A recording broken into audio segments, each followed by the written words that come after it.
But it's a process whereby we come together and we identify that we're all of the same intelligence.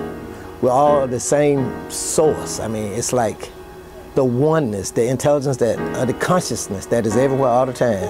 We're it. So when we come into the Sweat Lodge, those are some of the concepts that we hit on. And we even do things like give up our individuality to be in the Sweat Lodge for that time we're together, and knowing that we're all just part of this one intelligence, one. And we got all these hallucinations and all these illusions and all these rules about how we should be operating here. But we have options. We can shift. All right. Yeah, I'm Robert Pugh, and the land trust. This was a piece of property that Marta owned when they was putting the rail station in place. So they were buying land up down DeKalb Avenue, not knowing where they're going to put the Marta station. So once they had decided where they were going to put the stations, this was a piece of property here that they owned that they weren't going to do anything with. So the neighbors got together and purchased it. You know, they got a mortgage, and now they own it. And they turned it into a trust so that nothing will ever be built here. You know, it can't be developed. In 1970, I was in Vietnam. So in the mid-80s, I was diagnosed with post-traumatic stress disorder. And as a result of that, they had me going to, the VA had me going to psychiatrists, psychologists, groups, had me on psychotic drugs. So all these things had such an impact on me. But what really saved me was the group. The dynamics of the group is what helped me to find some balance in myself. So once I was done with it, I started recognizing some symptoms that some brothers had that were similar to the ones that I had. So I would get them together in these groups and start sharing with them. And that's when we started going to the saunas up on Beaufort Highway. And when I got here, I started bringing them here. So that was the beginning of me doing the Sweat Lodge, that particular group.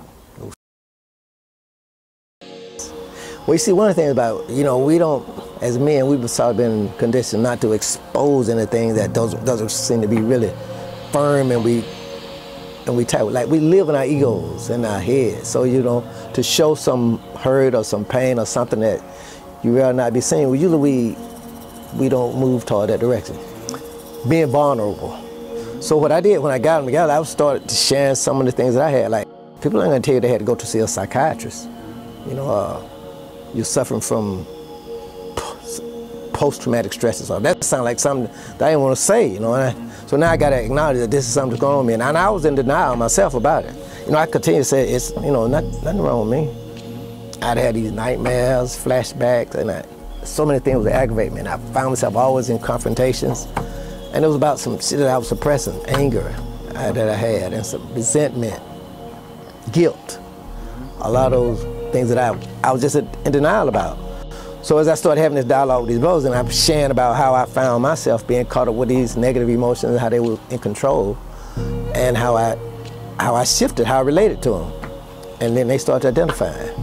And yes, there was some shifts, some definite shifts. So a lot of these programs that we have, that we operate from, are outdated. So we got these old programs that were given to us by somebody else, and we still operating from them. So what we do is we just sort of get a peep in to see what kind of programs are we operating from, and get a look. And if they aren't giving the kind of results we want, then change them. Find a program that fits. And we all had the capacity to do that. Change.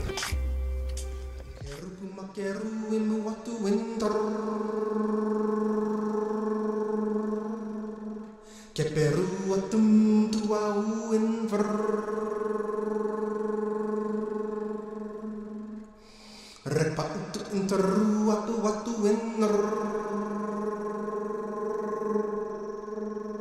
Ariu ne peru enong